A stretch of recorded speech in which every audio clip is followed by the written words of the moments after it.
Erev Tov u'mevorach, Birshut Morai ve'Rabotai. Alors, à l'approche de Purim, je pense qu'il se doit de faire une étude sur la Megillat Esther et un message profond qu'elle a à nous transmettre. On va essayer de poser quelques questions sur la Megillah. On va rapporter plusieurs grands des commentateurs. On va se baser principalement sur les paroles du livre Megillat Starim, un commentaire sur Megillat Esther, Megillat Starim qui a été écrit par Rabbeinu Yaakov Milissa, un des grands poskim connus sur son œuvre Netivot HaMishpat, sur Rosh Mishpat, Ravot Da'at, sur Yoredea, Derech HaChaim, sur Orach Chaim, un des grands poskim il y a à peu près 300 ans. Et il a un commentaire sur Megillat Esther. Et il va, tout le long de la Megillah, celui qui étudie un petit peu son commentaire sur la Megillah, il a une certaine compréhension sur toute cette histoire de Purim, son importance et son influence aujourd'hui. Et c'est ce qu'on va, Bezrat Hashem, essayer de développer. B'siyata Dishmaya, bien sûr, on va rapporter Rabbi Tzadok HaKohen Milublin euh, et d'autres grands de la Chassidut. Alors, Rabotai, quelques questions. Tout d'abord, de manière générale, Mishenichnas Adar Marbim Besimcha. Pourquoi on doit être joyeux pendant Adar? A priori, parce que dans la Megillah, il y a marqué la Yehudim Haïta Ora Vesimcha. Mais la question que je demande, c'est que tous les nissim, tous les miracles que le peuple juif a vécu, que ce soit Pessah, que ce soit Sukkot, que ce soit Hanouka, que ce soit tous les Yamim Tovim, on est Sameach, on est joyeux. Mais c'est pas une raison pour laquelle on te dit, Michel Ichnas, que depuis que rentre le mois, tu es joyeux. Pourquoi Purim, on a cette notion de Simcha qui est si étendue, qui se propage sur tout le mois. Et donc, rentrons directement dans la Megillat Esther.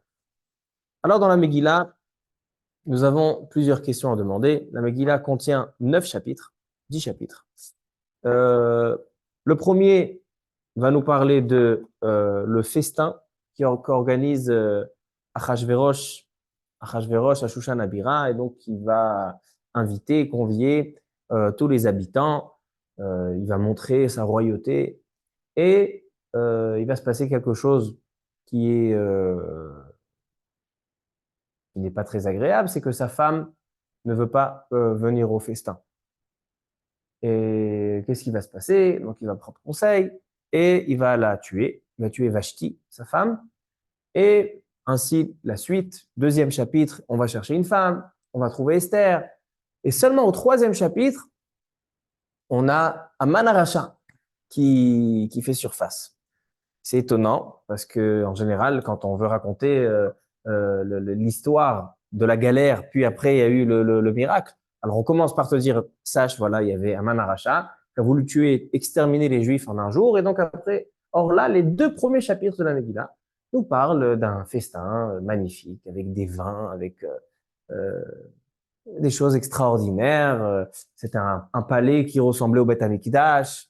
Il a apporté les ustensiles du Beth Amikdash parce que la fête de Purim, c'était entre le premier, après la destruction du premier Beth Amikdash, 70 ans après, et avant la construction du deuxième Beth Amikdash. Donc, il est parti chercher les ustensiles de la menorah et les habits. Il s'est habillé vêtu des habits du Kohen Gadol, etc.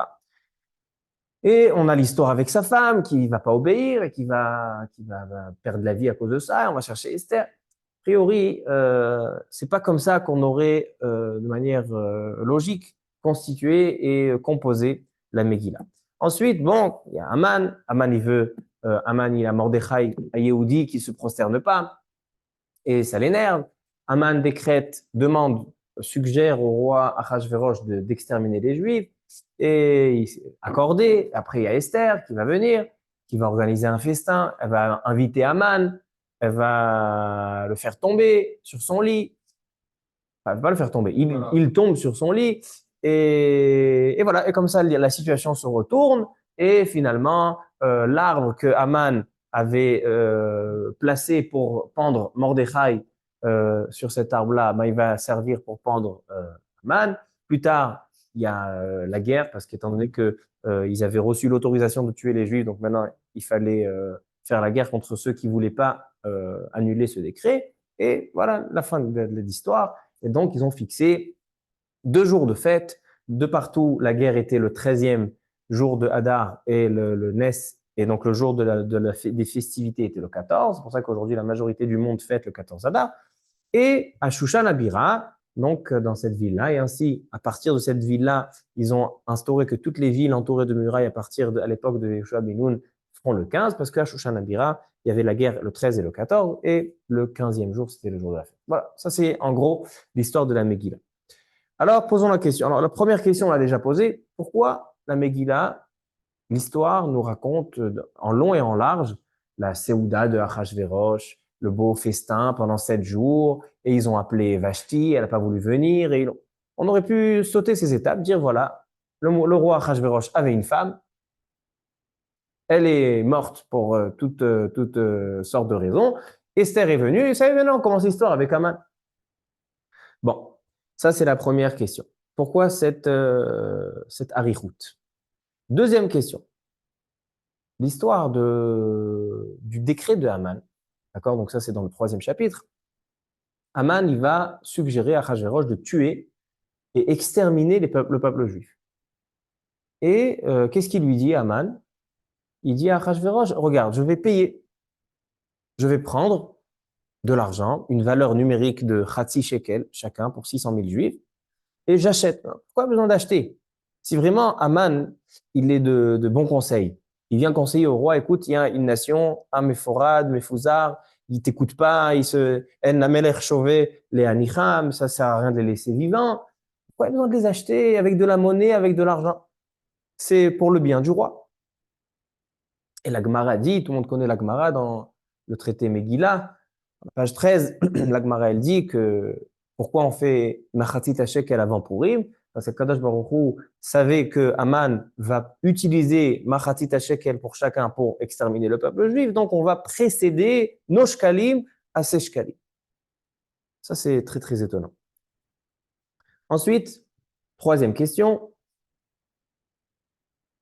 l'histoire de l'arbre. Haman, donc, il est très en colère contre Mordechai. Il faut comprendre un petit peu.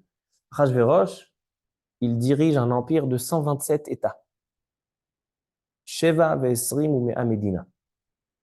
Haman Arasha est un homme des plus hauts placés.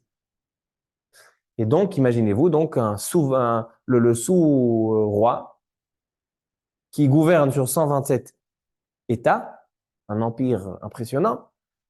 Tout ce qui le dérange, c'est un rabbin qui s'appelle Mordechai Yehudi, que ce rabbin-là se prosterne pas et ça le rend malade. Ça le rend malade à tel point qu'il va prendre un arbre de 50 amas, 25 mètres de hauteur, il dit ça sera pour le pendre. C'est très étonnant. Et par la suite, c'est Haman lui-même qui va être pendu sur cet arbre. C'est quoi si tu veux le tuer, alors essaye de trouver un système pour le tuer. Non, il faut qu'il prépare un arbre, il va lui préparer un arbre pour le pendre. L'obaro. Je continue. Encore une question. Par la suite de la Megillah, on voit que c'est pas seulement Haman qui est pendu sur cet arbre. Qui encore est pendu sur cet arbre? Les 10 enfants de Haman Arasha. Qu'est-ce qu'ils ont fait? Qu'est-ce qu'ils ont fait? Dans l'histoire de la Megillah, ils n'étaient pas du tout présents. Ils n'ont rien fait du tout. C'est tout gentil, les pauvres. Pourquoi on a tué les 10 enfants de Haman Arasha? Rashi rapporte un midrash. Il dit que, on va voir tout de suite, il dit qu'en fait, ces 10 enfants-là, ils se sont occupés de empêcher en Eretz Israël, ils ont envoyé des envoyés en Eretz Israël d'empêcher de construire le Beth Amikdash. On va essayer de comprendre ça un petit peu plus. Donc, ils ont fait quelque chose. Mais dans la Megillah, il n'est pas marqué vraiment ce qu'ils ont fait. Ensuite, Rabotai, c'est étonnant que les 10 enfants de Haman, dans la Megillah, tout le monde sait qu'ils sont écrits, d'abord ils sont écrits en très grand, ils occupent une colonne particulière dans la Megillah, et ils sont écrits les uns sur les autres, Ve'et Vaizata, Ve'et Dalphon, Ve'et Aspata, Ve'et Porata, Ve'et Adalia, Ve'et. Pourquoi? La Gemara, elle dit que c'est comme un chant. Dans la Torah, les chants, ils sont écrits comme ça. La Aziashir Moshe, la Shirat Hayam, elle est aussi écrite comme ça, de manière, mais il y a une différence. C'est que Aziashir, comme tu dis si bien, Aziashir, c'est écrit Ariach al Gabel Evena. C'est-à-dire que c'est comme un mur en parpaing. Il y a il y a un texte, il y a un blanc, un texte. Et en dessous, il y a un blanc, un texte et un blanc. C'est-à-dire que c'est alterné.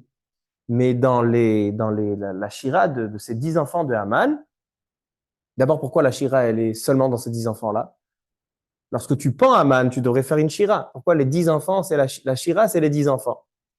Il faut le faire Benishima, Achat. Mais il y a une autre différence, c'est que la Shira de ces 10 enfants de Haman, c'est pas alterné, c'est qu'ils sont uns sur les autres. Ariach al-gabe Ariach, Levena al-gabe Levena. C'est le texte, il y a en colonne, il y a le blanc en colonne et un texte en colonne. Pas comme Shira Tayam, pas comme Azashir Moshe. Pourquoi cette différence? La Gemara pose la question, et la Gemara a dit pour te dire que chez Lotiye Tekumal et Mapalatam. C'est-à-dire qu'ils vont pas se remettre, ils vont pas pouvoir refaire surface.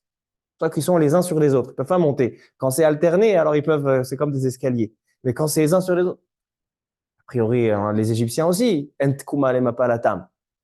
Qu'est-ce qu'il y a de particulier dans les enfants de Haman? Encore une remarque. Pourquoi la fête de Purim a été fixée en 2 jours? Une question déjà des Rishonim. Pourquoi la fête de Purim a été fixée en 2 jours? On a vu quelque chose de pareil, qu'il y a 2 dates. En général, on essaye toujours de faire tous les fêtes du calendrier juif sont la même date, le même jour. Alors, il y a un Chutz La'aretz, le Yom Tov, où on a un Safek, on ne sait pas quand c'est, on fait 2 jours. Mais de manière générale, c'est le même jour. Et quelque chose de très intéressant, c'est que la fête de Purim ne sera jamais annulée. Ça, il est écrit dans nos Chachamim, comme ça le Rambam, il est posek, que la fête, tous les Moadim, toutes les fêtes du calendrier juif, quand viendra le Mashiach, seront annulées. Il n'y aura plus Pessah, il n'y aura plus Shavuot, il n'y aura plus Sukkot, il n'y aura plus Kippour, il n'y aura plus Hanouka. Sur Hanouka, il y a Machloket, mais en tout cas, Pashtout, il n'y a pas même pas Hanouka. La seule fête qui restera, c'est Purim. Pourquoi? Qu'y a-t-il de particulier dans la fête de Purim qu'elle doit persister même quand viendra le Mashiach? Pourquoi on annule toutes les fêtes et cette fête-là, non. Ainsi, la mitzvah de se saouler à Purim, une mitzvah très étonnante. Les Chachamim nous demandent de boire jusqu'à temps qu'on perde conscience. En général, c'est quelque chose c'est un slogan dans les bars à Paris. Le soir tard, buvez jusqu'à que vous perdez conscience. Je ne sais pas si c'est marqué comme ça, j'ai jamais été dans un bar, mais en tout cas, a priori, Chayav inish lebesume adelo yada, c'est pas une notion juive.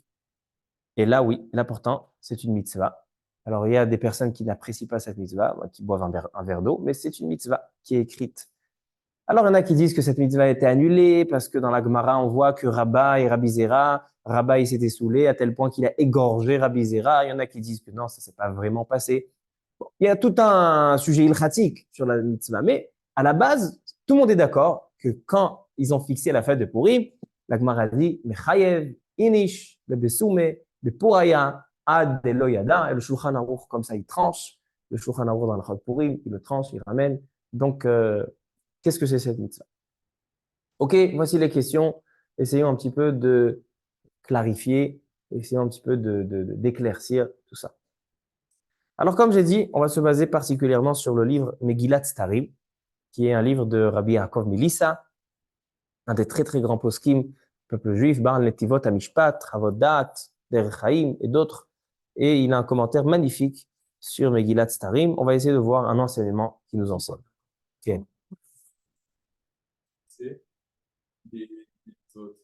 Ils peuvent fixer des faits, comment ils peuvent fixer des mitzvot? On va aller travailler des mitzvot. Je pense que c'est une des seules mitzvot qu'ils ont fixées. La Gemara dans Masechet Shabbat, page 21, elle pose ta question. Elle dit non seulement nos sages peuvent fixer des mitzvot, mais c'est qu'on dit, on récite la bénédiction, Baruch ata Hashem Elokeinu melech haolam, asher kideshanu b'mitzvotav vetzivanu. Et tu nous as ordonné. Une seconde, c'est pas qui c'est qui a ordonné de la Chanoukia, c'est pas Hashem, c'est les Chachamim. Qui c'est qui a ordonné la Megillah? C'est les Chachamim. La Gemara répond, elle ramène 2 psukim. Le pasuk marquant, c'est que Hashem nous a demandé d'écouter les Chachamim. Il y a marqué Lotasur. On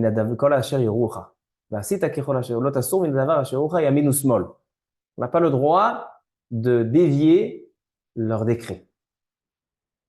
Même s'ils te disent sur la droite que c'est la gauche et la gauche que c'est la droite, tu es obligé de le faire. Donc en fait, quand je dis Hachem tu m'as ordonné de lire la Megillah, que signifie tu m'as ordonné? Tu m'as ordonné d'écouter les sages qui m'ont dit d'écouter, de lire la Megillah. Tu m'as ordonné d'allumer la Hanoukia, tu m'as ordonné d'écouter les sages qui m'ont dit d'allumer la Hanoukia. Ça, c'est la Gemara Masechet Shabbat, page 21. Alors dit le Megillat Starim. Donc il dit comme ça. Il y a une Mishnah dans Masechet Kelim. Une Masechet un peu moins connue que Masechet Shabbat et Masechet Brachot, mais une Masechet qui fait partie du Talmud du Chasse.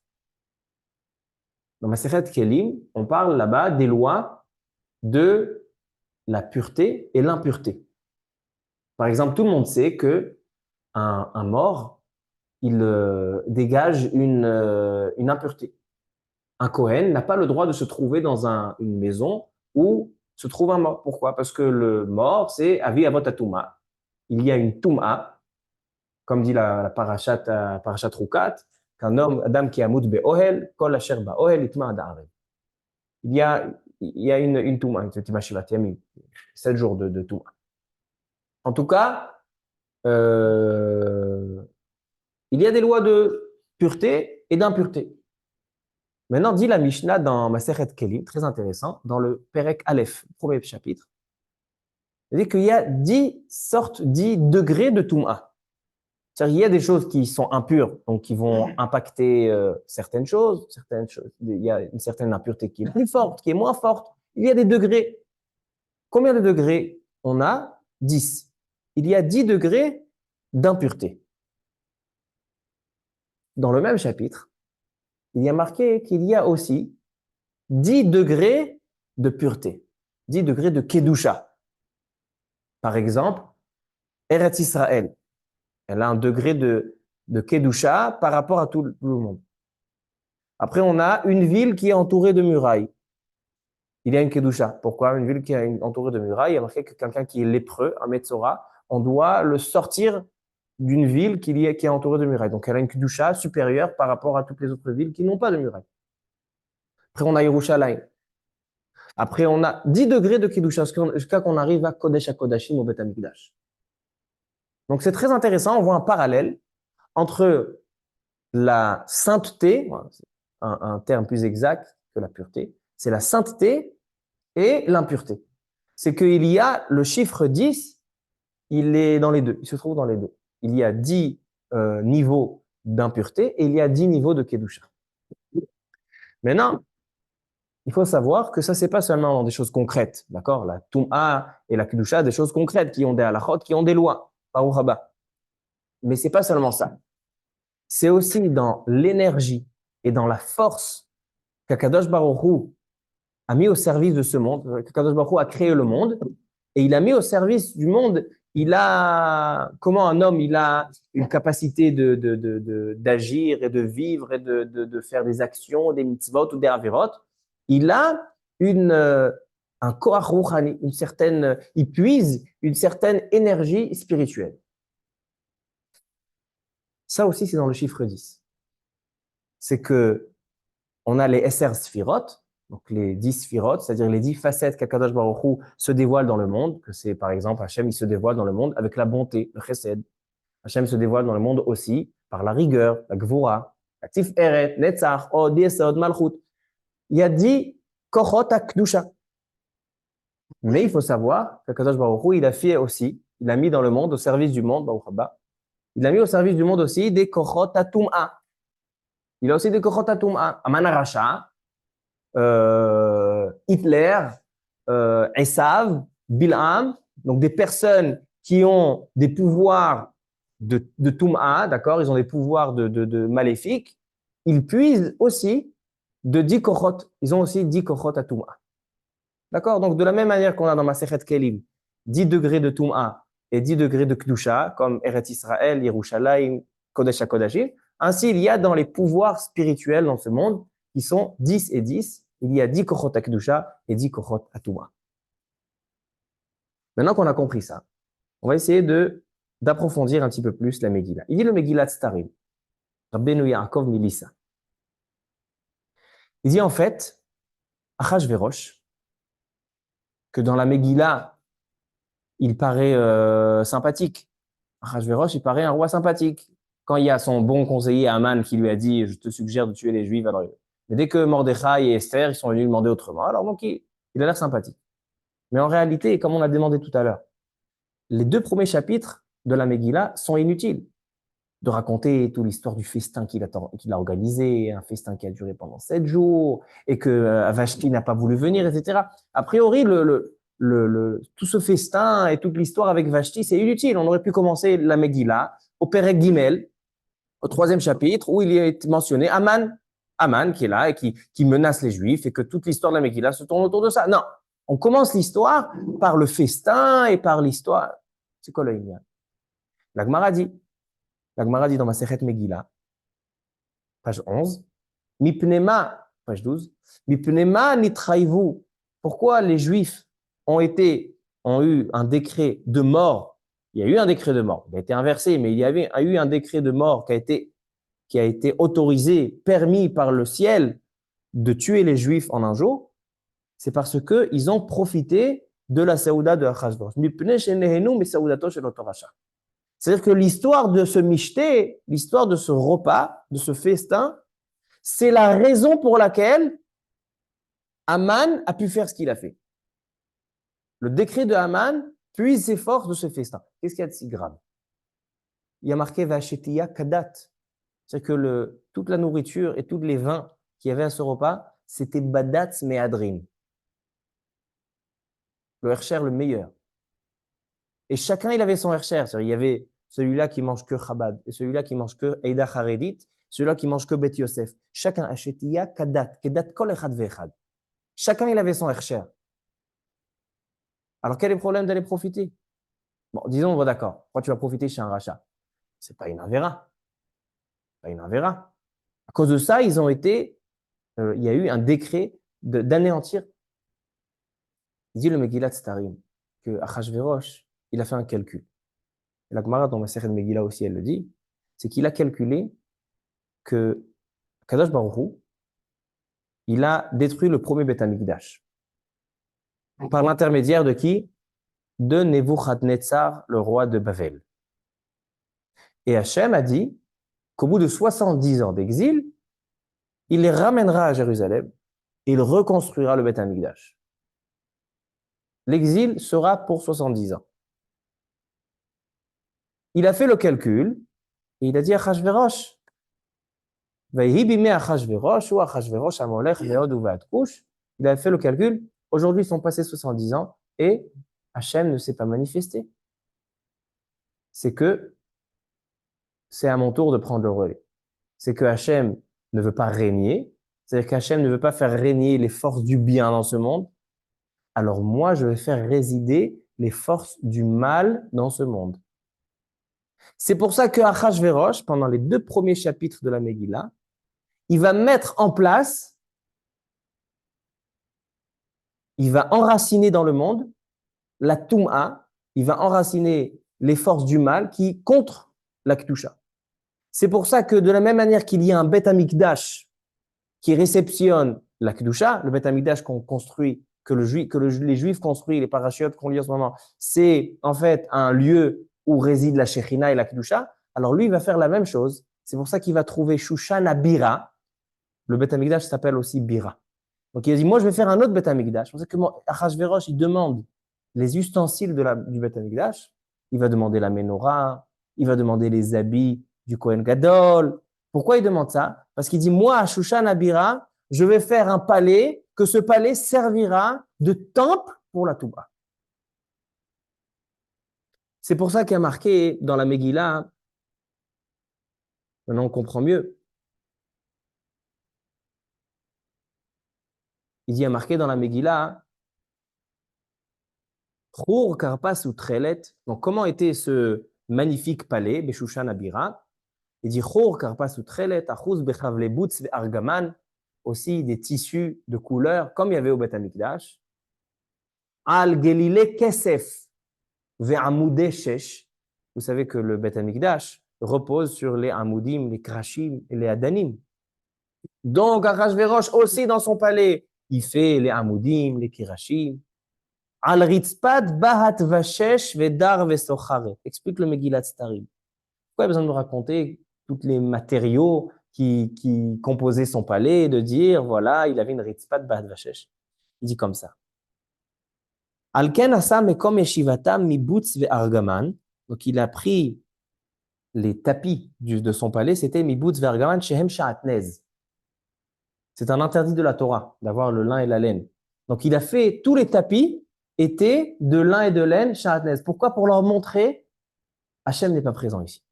C'est pas seulement qu'Hachem n'est pas présent, c'est que maintenant, tous les interdits de la Torah, que les interdits de la Torah sont en fait récipients de la Toum'a, moi, je les pratique. Parce que maintenant, je suis en train de faire un temple de la Toum'a. C'est pour ça que ils vont faire Achashverosh et sa femme Vashti, que Vashti, c'est la dernière descendante de qui? De Nebuchadnezzar. Nebuchadnezzar, c'est-à-dire que Achashverosh, il met bien le plan en main. Il dit, le grand-père de Vashti, l'ancêtre de Vashti, il y a 70 ans, c'est lui qui a détruit le temple de la Kedusha dans le monde. Maintenant, si moi, j'ai envie d'achever ce travail, et que non seulement de détruire le temple de la Kedusha, mais maintenant mettre en place le temple de la Toum'a, je suis obligé d'utiliser la force de Nebuchadnezzar. C'est Nebuchadnezzar Melech Bavel qui a les clés du temple. Donc, il va prendre Vashti, qu'est-ce qu'ils vont faire? Ils vont faire le festin des hommes et le festin des femmes juste à côté. Pourquoi ils ont fait ça? Pourquoi ils ont fait les festins mitoyens? Afin que les hommes voient la nudité des femmes et que les femmes tombent dans la débauche. C'est-à-dire qu'est-ce qu'il a dit, Achashverosh? Moi, je vais faire tout, ça va être de leur propre gré. Je vais leur mettre la nourriture cachère, le vin cachère. Mais je sais que quand je donne à boire à quelqu'un et je mets à côté de lui des femmes qui ne sont pas betsnéout, je sais que l'homme, il a un yetzer hara. Et je sais qu'il va tomber. C'est-à-dire qu'il est en train de mettre en place, avec le vin, avec la znout, avec la débauche, il va mettre en place, et il va mettre en place le mishkan de la Toumba. C'était cachère. C'était cachère. Mais c'était pas par la cacheroute qu'il voulait faire tomber. Il voulait que eux choisissent, que ce soit eux qui choisissent de lâcher et de tomber afin de servir de temple. C'est pour ça qu'il les a tous invités. Il veut faire un temple, il dit le Megillat Starim, le Netivot HaMishpat, un temple de Touma. Maintenant, il dit, de la même manière que la Kedusha puise ses forces des 10 kochot, des 10 sphirot, des 10 énergies, Chesed, Gevurat, Tiferet. On a dit qu'il y a ainsi la Touma. D'accord? C'est pour ça que Haman Arasha, il a 10 enfants. Les 10 enfants de Haman Arasha, chacun, c'est en fait un symbole d'une force qui est rattachée. À la place de Zéléoumadze, on a un parallèle. On a 10 forces qui vont permettre à la Kdusha de perpétuer le monde, et on a 10 forces qui vont permettre à la Toum'a. Maintenant, écoutez bien, d'avoir les flabiotes. Haman Arasha, quand il va demander à Achashverosh, viens, on extermine les Juifs, il va utiliser de l'argent. Il va dire, moi je prends une valeur de moitié de shekel pour chaque Juif, il y en a 600 000, j'utilise cette somme et je t'achète. Alors on a posé la question tout à l'heure, mais pourquoi tu as besoin d'acheter? Tu es en train de lui suggérer un conseil. C'est pour le bien d'Achashverosh. Achashverosh, il est intéressé. Qu'est-ce que tu lui dis? Vedate amelech enam aussi, mais ils n'écoutent pas, etc. Ils sont insolents. En la melech chové le anicham. C'est dommage de le laisser. Alors pourquoi tu payes de l'argent? Alors il dit à Manaracha, de la même manière que les Juifs, quand ils vont construire un Beth Amikdash, ils vont construire un temple. Sur quoi se repose le temple? Sur des socles. Qui c'est qui a fourni ces socles? C'est Machatit Shekel de chacun. Alors il dit, de la même manière, moi aussi. Si moi j'ai envie maintenant de construire un temple, mais un temple parallèle, pas le temple de la Gdusha, le temple de la... Alors moi aussi j'ai besoin de faire Machatit Shekel. C'est pour ça que Haman Aracha, il dit, il prend Machatit Shekel pour chaque Juif, et il le donne à Achashverosh. Il dit, c'est ça ma contribution pour installer le temple de la Toum'a. Et c'est comme ça qu'on va pouvoir examiner les gens. C'est ça le secret du Machatit. Et nous, notre réponse, elle est qu'on donne Machatit Shekel avant pourri. Pourquoi? Parce qu'on est Makdim Shikalan Leshkala. On donne des trucs que tu te demandes vraiment si les Réchaïm, ils ont pensé à ça. C'est trop. Alors, il faut savoir. Alors, on va y arriver. Comment ils connaissent On va y arriver. Il te pose une super question. C'est que, comment ça se fait que les Réchaïm, Aman Aracha, il a pensé à ça? A priori, Aman Aracha, c'est pas un simple, il n'est pas simple du tout. Aman Aracha, on va voir qu'il est, il est enraciné dans la Torah. On va y arriver tout de suite. Tu peux être intelligent, mais comment t'as une connaissance? On va y arriver tout de suite. Alors, Abotai. Maintenant, d'où on sait que les forces du mal ont besoin d'un temple. On sait que la Kedusha, elle a besoin d'un temple. On a le Mishkan. C'est pour ça qu'on a 10 degrés de Kedusha jusqu'au Kodesh HaKodashim, parce que la Kedusha a besoin d'un makom. Elle a besoin d'un endroit, d'un lieu, de la Touma. Alors, il ramène le Al-Shir HaKadosh. Le Al-Shir HaKadosh, il dit au sujet de Migdal Bavel. Vous vous rappelez de Migdal Bavel? Migdal Bavel, ils ont voulu, avec Nimrod, ils ont voulu dire, voilà, nous, on est supérieurs. Et ils ont fait un Migdal, ils ont construit une tour. Quel était l'objectif? Quel était le but de cette construction de cette tour? Il dit là-bas l'Al-Shir HaKadosh parce qu'il savait que pour pouvoir faire enraciner la Toum'a dans ce monde et de la rattacher aux 10 forces de la Toum'a, il faut qu'elle ait un makom, il faut qu'elle ait un lieu, comme la Kedusha. On a besoin d'un Mishkan, un Mikdash, ainsi la Toum'a. Ok. Maintenant, écoutez Davar Nifla. Combien de temps va durer ce festin? Alors, ובמלאת הימים האלה, עשה המלך לכל העם הנמצאים בשושן הבירה למגדול ועד קטן משתה 7 ימים. 7 jours. בחצר גינת ביתן המלך. Il y a marqué 7 jours. Pourquoi 7 jours? Il dit le Megillat Starim. Tu sais pourquoi? Parce que Achashverosh, il a dit, si j'ai envie d'enraciner la Toum'a, il faut que j'enracine la Toum'a, pas seulement la connecter aux 10 forces, mais aussi que chaque jour de la semaine, et arrivé au summum le Shabbat, que ce soit enraciné dans la Toum'a. C'est ça qui fait 7 jours. Maintenant, Bayom HaShevi'i, ok, maintenant on arrive au Shabbat. Les Chachamim me disent, c'est quoi Bayom HaShevi'i? C'était le Shabbat. Bayom HaShevi'i. Ketov leva melech bayain, lorsque le roi est bien avec son vin, Amar le mehuman bizeta charvona bigtav avakta zetar vecharkas, shiv'at asarisi, amsharetim et pene amelech leavid Vashti, de ramener Vashti. Et Vashti n'a pas voulu, et elle a été finalement tuée sur le champ. Disent les Chachamim, pourquoi Vashti elle a été tuée Shabbat le 7e jour? Parce que Vashti, elle a servicé les filles juives, les Benot Israël, nues le Shabbat, c'est ça qu'elle a été punie. Elle était punie, nue le Shabbat. Maintenant, qui sont ces 7 personnes-là? Ces 7 personnes-là, Bizta, Charvona, Bigtav, Avagta, Zetar, Vicharkas, Shivat, Asarisim, ce sont 7 personnes qui représentent, on sait très bien que les 10 sphirotes, ils sont partagés en deux. On a les sphirotes qui sont les sphirotes d'en haut, qui sont dans la tête, qui sont Chochma, Bina, Vadaat. Et on a les 7 inférieurs, les 7 qui sont dans le gouffre, Chesed, Gevura, Tiferet, Netzach, Od, Yesod, Malchut. Ainsi, c'est dans la Toum'a. On a les 3 qui sont dans le roche, et on a les 7 qui sont dans le gouffre, dans l'action. C'est pour ça qu'il va faire appel à Achashverosh, il va faire appel à Shiv'at Asarisim. Il dit le Megillat Starim, qui sont ces Shiv'at Asarisim? Il dit, Yesh Asara Kitra de Mesa Avuta. On sait qu'il y a 10 forces du mal. Shlosha Elionot Vesheva Tartonot, Shema Shluchim, qui sont les envoyés. De la même manière que la tête, c'est le cerveau, et le corps, c'est dans l'action. Alors ainsi, c'est comme ça dans les. Il dit, Velazé, Kol Hashemot Morim Alze. Et tous les noms de ces personnes-là nous disent exactement chacun quelle force du mal il s'accroche à quelle force du mal.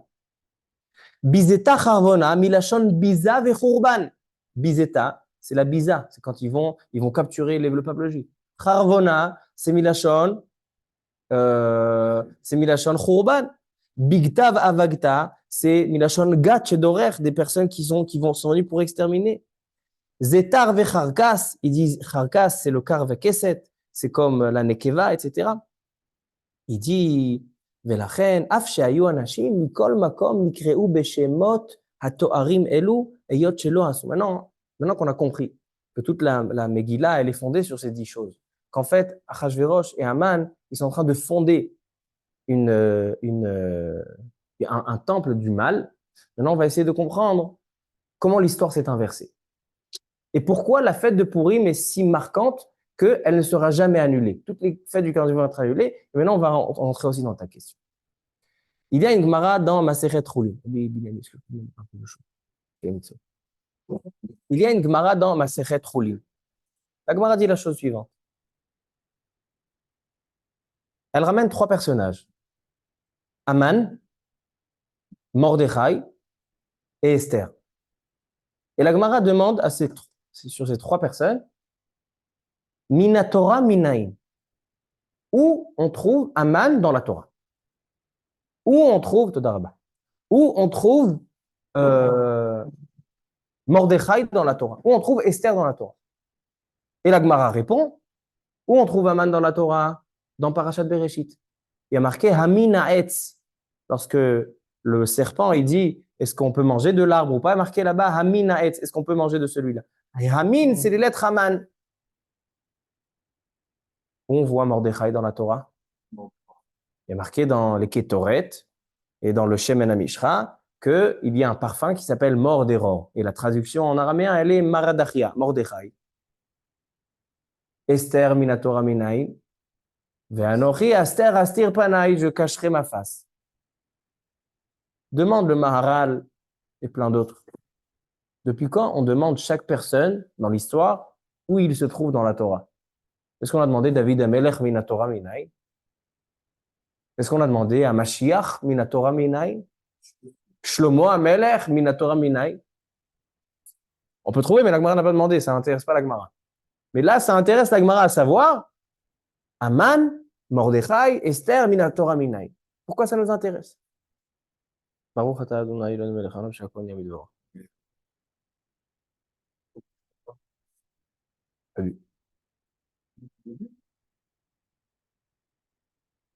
Alors, pourquoi ça intéresse la Gemara à savoir Minatora Minaï? Alors écoutez bien, ça c'est mon yesod de ce soir, un chidouche, que je pense qu'il est vraiment très juste et très fort et très puissant. La particularité de Purim par rapport à toutes les fêtes du calendrier juif, c'est que toutes les fêtes, c'est ça ce que j'ai envie que vous reteniez ce soir, c'est que toutes les fêtes, tous les conflits que le peuple juif a avec les nations, il y a le gentil, que c'est qui le gentil? C'est le peuple juif. Il y a le méchant. Alors le méchant, hein, il se relaye. Des fois c'est l'Égypte, des fois c'est la Grèce, des fois c'est Babel, des fois c'est Yavan. Il se relaye. Aujourd'hui c'est les Arabes. Il y a les gentils et les méchants. Maintenant, on a une guerre contre eux, il y a un conflit. Quand on gagne, alors on fait une fête. Pourquoi? Parce qu'on les a vaincus. Nitzachnu otam, on les a gagnés. Ainsi, un homme, dans sa personnalité, il a le Tseratov, il a le Tserara. Le Tserara, il le fait tomber. Mais parfois, hein, on gagne le Tserara. Mais il faut faire attention. Il faut faire une distinction. C'est que quand on gagne l'ennemi, on n'a pas anéanti l'ennemi. L'ennemi, maintenant, il est sous notre emprise. On a réussi à cerner l'ennemi. On est cholette. On a été ménatzer. On a gagné. Mais on n'a pas anéanti l'ennemi. Parce que même si tu l'as tué à lui, il a des descendants. Même s'il a des élèves. Ainsi, c'est le Tserara. Pourquoi un homme qui a fait tchouva, il est Baal tchouva, d'accord? Moi, j'ai décidé de faire aujourd'hui tchouva, je ne parle plus la shonara. Demain matin, je tombe, je parle la shonara. Je ne comprends pas. Tu as fait tchouva ou tu n'as pas fait tchouva? Tu as gagné ou tu n'as pas gagné? La réponse, elle est, j'ai gagné. Mais j'ai réussi à cerner le Yetzirara. Maintenant, il est possible que demain matin, le Yetzirara, il va s'enfuir. Et il va avoir encore une fois, Sheva Ipol Tzadik Vakam. Un tzadik qui fait tchouva, il gagne, mais l'ennemi, tout ça pour dire que dans toutes les guerres qu'il y a eu dans l'histoire du peuple juif, l'ennemi a été vaincu, mais il n'a pas été anéanti. La particularité de la fête de Pourim, c'est que non seulement que l'ennemi a été vaincu, mais l'ennemi a été anéanti. C'est pour ça que le Megillat Starim nous parle de tout ça. Pour dire que non seulement quel est le conflit entre Aman, Achashverosh et le peuple juif, c'est qu'ils ont voulu nous anéantir. Sur toutes les nations, ils ont voulu nous tuer, ils ont voulu nous asservir, mais ils ne peuvent pas anéantir. Mais là, Achashverosh et Aman, ils ont voulu mettre en place un temple. Donc, une alternative. Il y a eu le Beth Amikdash détruit. Donc, l'endroit, le temple de la Kedusha n'est plus existant. Alors, on va mettre en place un temple de Touma. C'est-à-dire que maintenant, on anéantit le peuple juif. Le peuple juif qui est Kadosh n'a plus sur quoi se baser, n'a plus sur quoi puiser ses énergies. Et quand nous, on va gagner, comment on va gagner? Parce qu'on a réussi à saisir les 10 Kochot Touma, on a réussi à saisir où est l'énergie de cet ennemi-là. Et dès le moment où on va récupérer, on va prendre les 10 Kochot Touma, on va les servir pour le Kochot Kedusha, alors l'ennemi n'a plus sur quoi se reposer, donc il est anéanti. C'est pour ça que quelle est la Shira? Quel est le chant de la Megillat Esther? Ce sont les 10 enfants d'Aman. On a posé la question tout à l'heure. Mais qu'est-ce qu'ils ont fait, les 10 enfants d'Aman? Ils ne sont pas du tout présents dans l'histoire de la Megillah. Pourquoi on les fait en chant comme la Shiratayam? Et pourquoi c'est différent de la Shiratayam? Shiratayam, c'est le texte, blanc, texte. Après, il y a blanc, texte, blanc. C'est-à-dire que c'est alterné. Mais la Shira des 10 enfants de Haman, c'est un sur l'autre. Le texte sur le texte et le blanc sur le blanc. Pourquoi cette différence? Alors, on a expliqué qu'en fait, qu'est-ce qu'il dit Rashi là-bas? Il dit que les 10 enfants de Haman, pourquoi c'est eux la fête? Parce que les 10 enfants de Haman, c'est ceux qui ont essayé de ne pas renouveler les travaux du Beth Amikdash. C'est-à-dire qu'en fait, les 10 enfants d'Aman, c'est eux qui représentent les 10 Kochot Touma. C'est ça toute la gloire.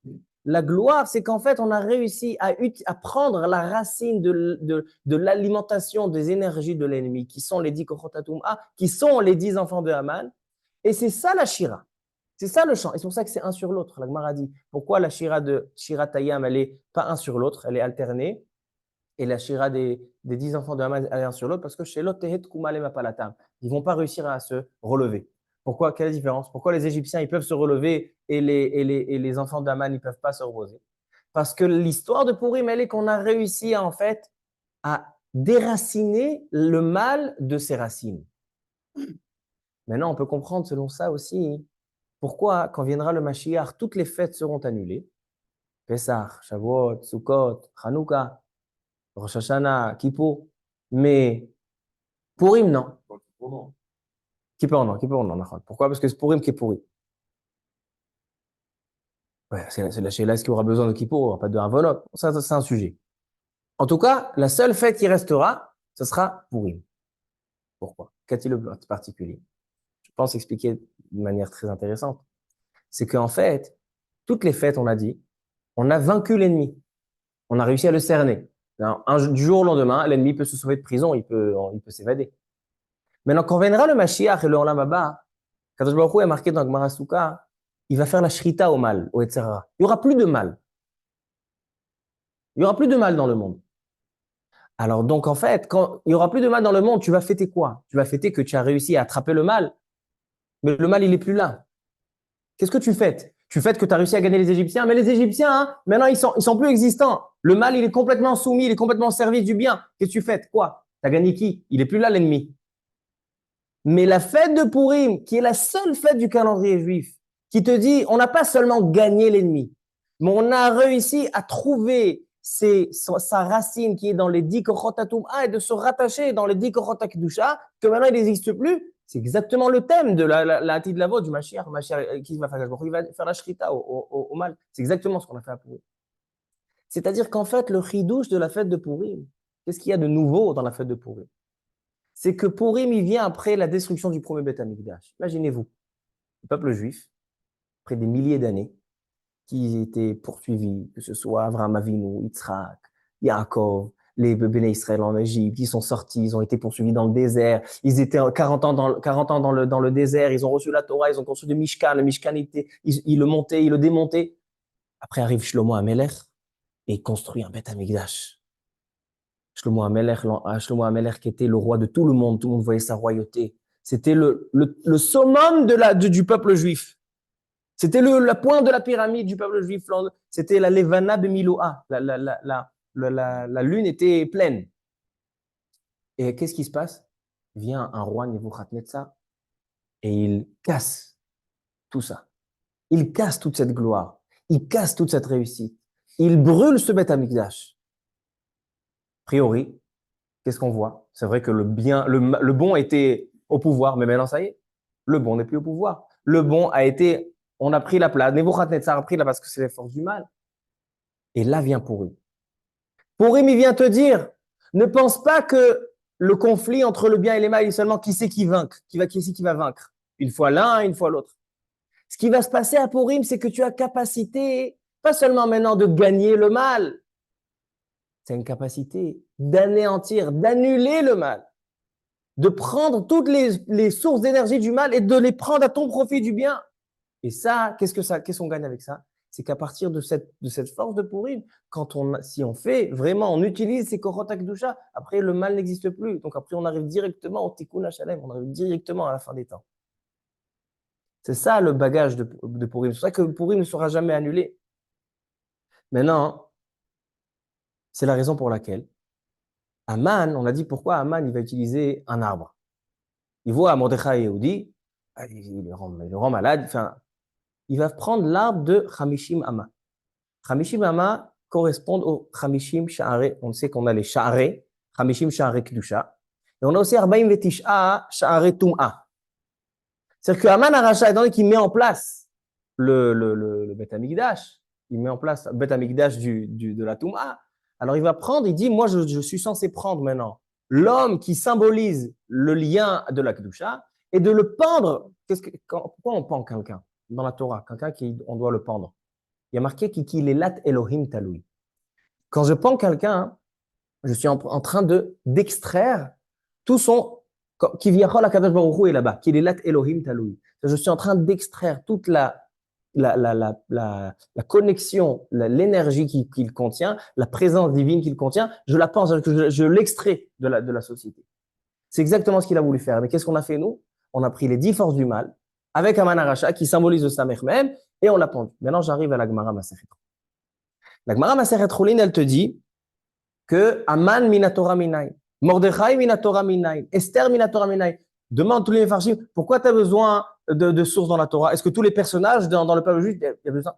La réponse, elle est qu'étant donné que Haman, il a envie de mettre, en fait, de fonder le mal dans le monde, par qui puise sa force, Haman? Comment Haman Arasha a la capacité de faire un temple de mal? Parce que Haman Arasha, il descend du Nachash Akadmoni, du Hetz. Qui c'est qui a injecté le mal le premier dans le monde? C'était le Nachash. Il a créé le mal, mais il a dit, tu n'es pas obligé de le mélanger dans ta vie. Dès qu'est venu le Nachash, le serpent, il a dit, Hamina Etz, viens manger de cet arbre-là, viens associer le mal au bien. Et là, Adam Arishon, il a mangé. C'est-à-dire que maintenant, il est mélangé de Yetzer HaTov et de Yetzer Hara, il est mélangé de bien et de mal. Maintenant, il a un conflit dans toute sa vie. Toute sa vie, on est dans le conflit entre le bien et le mal. Qu'est-ce qu'on va choisir, le bien et le mal? On va faire la shonara, on va pas faire la shonara. On va étudier, on va pas étudier. On va faire la tfila, on va pas faire la tfila. On va faire des bonnes choses, on va pas faire des bonnes choses. Maintenant, lorsque vient le descendant de ce Nachash, qui est Haman Arasha, que lui aussi puise sa force, où il est dans la Torah? Il est dans cet arbre-là, il est dans injecter le mal. Qu'est-ce qu'il dit Haman? Maintenant, je vais faire un temple. Non seulement qu'il y a le mal dans le monde, je vais faire un temple, je vais le fixer, je vais lui trouver une place. Comme il y a eu le Beth Amikdash chez les Juifs de la Kedusha, maintenant je fais un Beth Amikdash de Toum'a. Alors qu'est-ce qu'on lui répond? Écoutez ce qu'on lui répond à Haman Arasha. On lui répond Mordechai et Esther. Mordechai et Esther mina Torah minaïn. Où ils sont dans la Torah? Mordechai, il est dans les parfums de la Kétoré.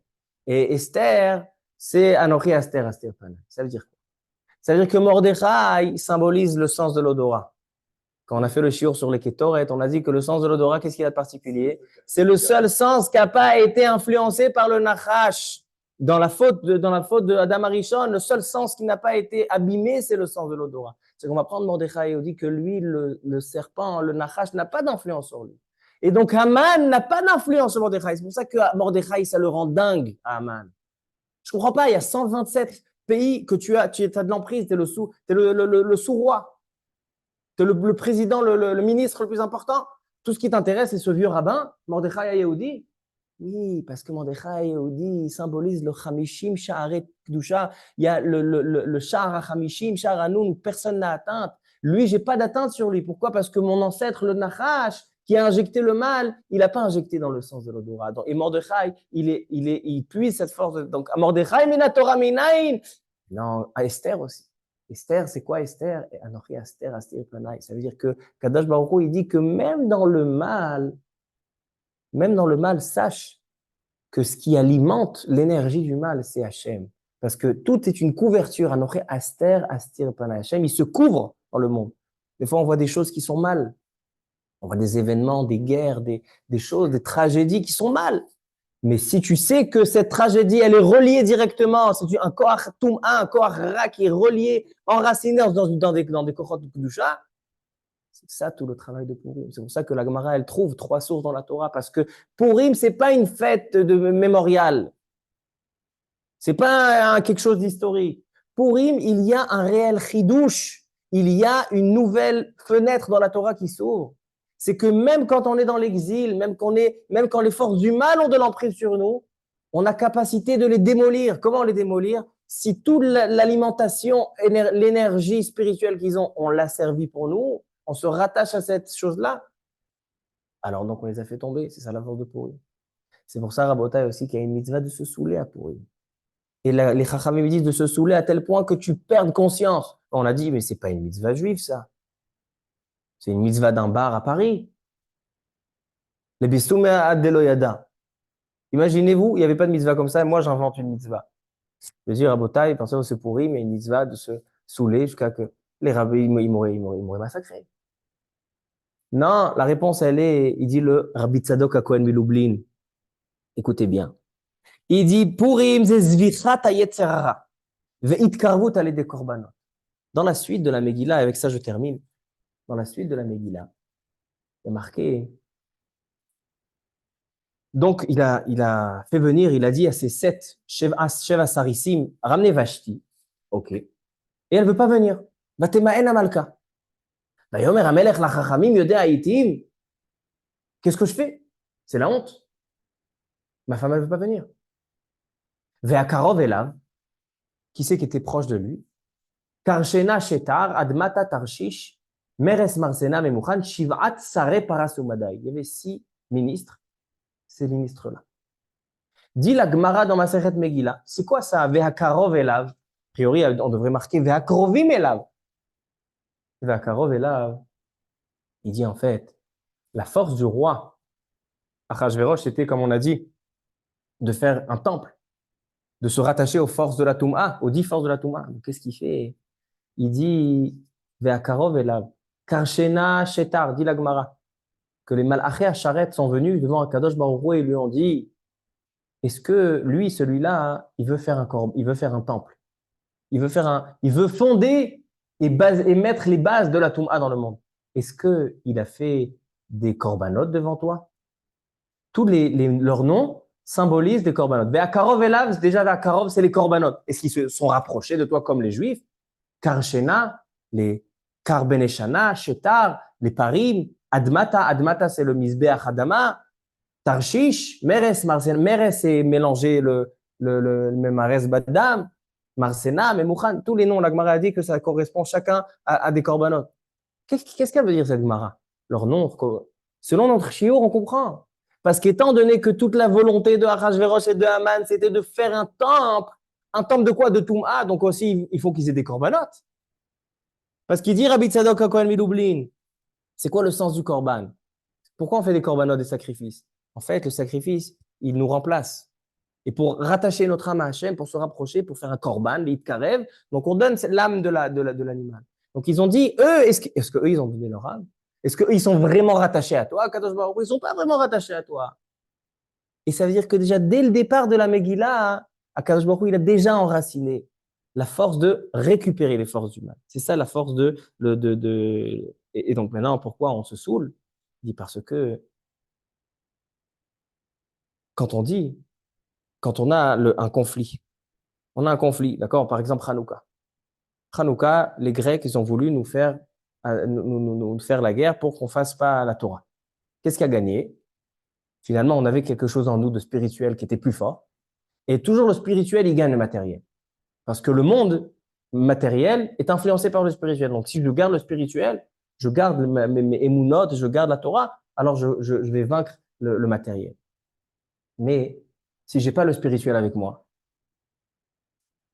si je baisse les bras dans le spirituel, donc c'est le matériel qui reprend. Donc en fait, c'est Hanouka, c'est le conflit entre le mal et le bien, et le mal a maîtrisé le bien. Mais si le bien maintenant, il va baisser un peu la garde, le mal, il reprend. Mais pour Purim, on a dit que c'est pas seulement vaincre. On a dit que pour Purim, c'est aussi annuler, c'est-à-dire prendre aussi pas seulement le spirituel, il est à un niveau. Même le matériel, il est rattaché à la Kedusha. Eux, ils ont rattaché leur matériel à la Touma. Nous, on va rattacher même le matériel. C'est pour ça qu'il dit, toute la mitzvah de Purim, c'est la Seouda. Toute la mitzvah de Purim, c'est de se saouler. Pourquoi? Parce que quand je me saoule et quand je fais une Seouda, je me focalise seulement sur le matériel. À tel point que je bois jusqu'à que je perde conscience. Il n'y a plus de date. Pour Hanouka, je ne peux pas boire. Il n'y a pas de mitzvah de Seouda ou de boire. Pourquoi? Parce que Hanouka, si je perds le date, alors la matière, elle va prendre le dessus. C'est exactement ce qu'il a voulu faire à Achashverosh. Je vais leur donner à boire et je vais leur mettre les femmes à côté. J'annule la réflexion, le spirituel, et il y a le matériel qui va ressortir. Et nous, justement, qu'est-ce qu'on veut dire à Purim? Qu'on a gagné, c'est quoi? On a anéanti le mal. C'est-à-dire que maintenant, même le matériel n'a plus d'influence sur nous, une mauvaise influence. C'est pour ça qu'on annule le date. Il dit Rabbi Tzadok Avrim, on annule le date pour dire que, en fait, ce qui nous fait vaincre, c'est pas le date, c'est pas la spiritualité. C'est que notre corps, naturellement, il est rattaché au bien. C'est ça, il dit, ça rejoint notre chiot. C'est ça la mitzvah de se saouler à Purim. C'est la mitzvah de la Saouda. Alors venons voir si on a répondu à toutes les questions. Première question, on a demandé, toutes les fêtes, il y a de la simcha. Pourquoi seulement la fête de Purim, on dit on étend la simcha depuis le début du mois d'Adar? C'est ce qu'on explique. La simcha veut dire quelque chose de shalem, quelque chose de complet. Toutes les fêtes, on a dit que on a gagné, mais c'est momentané. C'est pas quelque chose de définitif. La seule fête qui symbolise le Olam Haba où il n'y aura plus de mal, c'est Purim. C'est pour ça que Marbim Besimcha, et encore plus de Simcha, la Udim Aïtaora Besimcha. Deuxième question qu'on a demandé, pourquoi les deux premiers chapitres qui nous parlent de la Saouda et du festin, qu'est-ce qu'ils ont à faire là-bas? Du palais et de comment le palais il était fait, etc.